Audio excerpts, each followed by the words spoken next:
Hello and welcome to the new English program of TV4U and IBS Radio, Touring the World. We're very happy to add this new program to our YouTube channel. Film your hometown, film your favorite city. We want to see every corner of the world. We want to hear every native story. नाज़रीन मोहतरम, सफ़र अनगिनत कहानियों का नाम है। कहते हैं कि एक किसी दूसरे सकाफ़त का, किसी मुल्क का सफ़र करना और 100 किताबें पढ़ लेना एक बराबर है। ऐसा क्यों कहते हैं? इसलिए कि उसमें तजर्बात बहुत होते हैं। बुडापेस्ट के बाद हम चले थे बुखारेस्ट, रोमानिया, और इसका जो सफ़र है तकरीबन 18 से 20 घंटे लंबा सफ़र है। आप यूँ ही समझ लें कि जैसे कराची से इस्लामाबाद किसी ने जाना हो। तो रास्ते में अभी हम बैठे हुए हैं बुखारेस्ट के बजाय एक और शहर अरद में, जो रोमानिया का शहर है। बीच में हम रोक लिए गए थे। क्या हुआ था पहले तो वो कहानी सुनाते हैं, फिर आपको लिए चलते हैं बुखारेस्ट। Keep watching.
यह है बुडापेस्ट का खूबसूरत ट्रेन स्टेशन। हुआ कुछ यूं कि हम बुडापेस्ट की खूबसूरत यादें समेटे रोमानिया के रोमानी ख्वाब आंखों में सजाए ट्रेन पर सवार होकर बुखारेस्ट के लिए आज़म सफर हुए। लेकिन रोमानिया चूंकि यूरोपियन यूनियन में तो है, लेकिन शेंजन जोन में नहीं है। यूरोपियन ममालिक के बॉर्डर क्रॉस करते वक्त आपको बहुत कम ट्रैवल डॉक्यूमेंट्स की जरूरत पड़ती है। लेकिन यहाँ सूरत हाल मुख्तलिफ थी। हमारे साथ एक अफगानी भाई सवार थे जो जाने अनजाने में बगैर पासपोर्ट के सफर कर रहे थे। अंग्रेजी भी नहीं जानते थे। उन्होंने मुझे बॉर्डर पर पुलिस के सामने तर्जुमानी करने का कहा, जिसके लिए हमने अखलाकन हामी भर ली। लेकिन उनकी तर्जुमानी की पदाश में हमारे कागजात पूरे होने के बावजूद हम भी धर लिए गए और यूं हमारी ट्रेन छूट गई। हंगरी हुकाम को जब हमारे बारे में तसल्ली हुई तो उन्होंने हमें अगली ट्रेन से रोमानिया के शहर अरद पहुंचवा दिया। लेकिन सफर अभी भी 15 घंटे का बाकी था और इस बहाने हम पहुंचे इस खूबसूरत शहर में जिसका नाम है अरद। सफर की जुस्तजू रहे तो आप ऐसी मंजिलों पर भी पहुंच जाते हैं जिनका आपने नाम भी नहीं सुना होता। जैसा कि ये शहर बड़ा ही खूबसूरत लग रहा है। रात का पहर है, 12 बज रहे हैं। हल्की फुल्कियाँ गाड़ियाँ यहाँ पे चल रही हैं और हम अगली ट्रेन का इंतज़ार कर रहे हैं। वो भी मालूम नहीं कि उसमें भी हमें जगह मिलेगी कि नहीं, क्योंकि वो भी हंगरी से आ रही है। लेकिन अब यहाँ पे हम एंजॉय कर रहे हैं। जो हमें इनकन्वीनियंस हुई वो इसकी हवा ने और इसकी फ़िज़ा ने, इस खूबसूरत शहर के फ़िज़ा ने। हमने इसको पूरा तो देखा नहीं है, लेकिन इसके बावजूद यहाँ पे बाहर की हवा लेने से हमारी तबीयत बिल्कुल जो है वह शाश बशाश हो गई है। तो अभी देखते हैं कि बुखारेस्ट हम पहुंच पाते हैं कि नहीं। Let's see. शुक्र हुआ कि आखिरी लम्हात में हमें ट्रेन में सीट मिल गई और हमने अपने सफर की इब्तिदा की। कब हमारी आंख लग गई इसका तो पता ही नहीं चला। और सुबह जब हमारी आंख खुली तो हम रोमानिया के इन रोमानवी जंगलों में थे। खूबसूरत नजारों का एक सिलसिला था कि जो खत्म होने का नाम ही नहीं ले रहा था। रोमानिया में इंसान कम और जंगलात ज्यादा हैं। रोमानिया में इंसानी जिंदगी के आसार 42,000 साल पहले तक के मिलते हैं।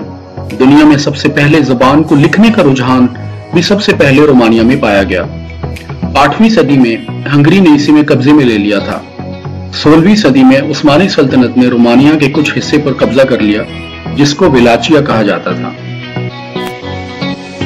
और बिल आखिर हम 16 घंटे की मजीद मुसाफत तय करने के बाद बुखारेस्ट, जो कैपिटल है रोमानिया का वहां पे पहुंच गए।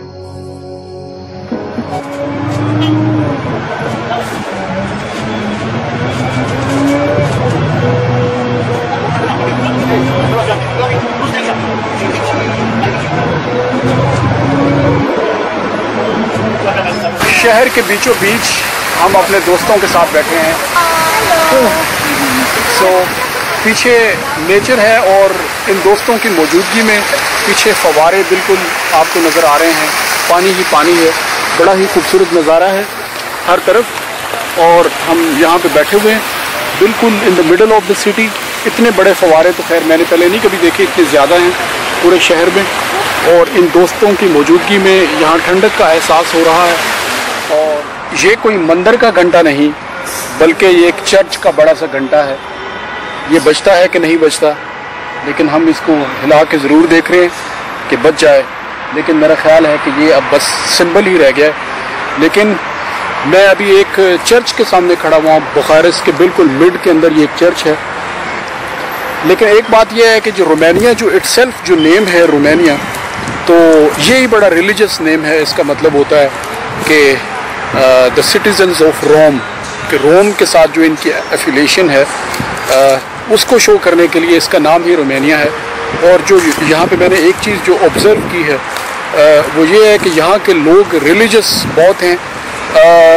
अब ये नहीं मुझे मालूम कि वो चर्च में कितना आते जाते हैं, लेकिन ये है कि अगर आप ट्रांसपोर्टेशन सर्विसेज में जाते हैं, बसेस पे, रेल पे, तो आप देखते हैं कि बूढ़ी औरतें बल्कि नौजवान भी वो जो एक साइन बनाते हैं क्रिश्चियनिटी में, तो वो अमूमन बनाते हुए देखते हैं। तो बल्कि अब यहाँ पे जब हम यहाँ से गुजरने लगे तो एक औरत ने इस तरफ रुख करके एक ऐसे करके साइन बनाया, तो हम मुतवज्जे हुए कि यहाँ क्या है। तो इसलिए फिर हम यहाँ पे रुक गए और देखा, तो ये पता चला कि एक खूबसूरत चर्च है।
रोमानिया में एक बड़ा ही अजीब यहाँ पे ट्रेंड है रेस्टोरेंट्स में। ये हमारी फ्रेंड्स भी साथ बैठी हुई हैं।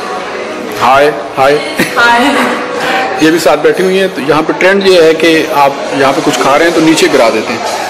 हर कल्चर होता है। तो will you put it down. तो ये यहाँ का कल्चर है कि हर चीज़ नीचे फेंकते हैं। हमने भी यहाँ पे फेंकी हुई है, हमें बड़ा ऑकवर्ड लगा है, लेकिन बस हर कंट्री का अपना कल्चर होता है। ये वही दरिया है जो हमने आपको बुडापेस्ट से दिखाया था, दरियाए डनूब। हम इसको दोबारा क्रॉस करके एक और मुल्क की तरफ बढ़ रहे हैं। ये जो आप फ्लैग बिल्कुल आपके सामने देख रहे हैं, ये है बल्गारिया का फ्लैग। अभी हम पहुंचने वाले हैं बल्गारिया के बॉर्डर पर और आपसे मिलेंगे एक और नए कंट्री में, एक और नए शहर से। कीप वॉचिंग बाबा की माँ।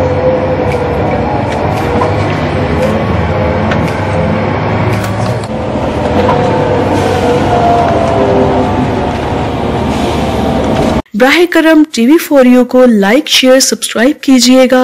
मिलते हैं नेक्स्ट वीडियो में, तब तक के लिए अल्लाह निगहबान।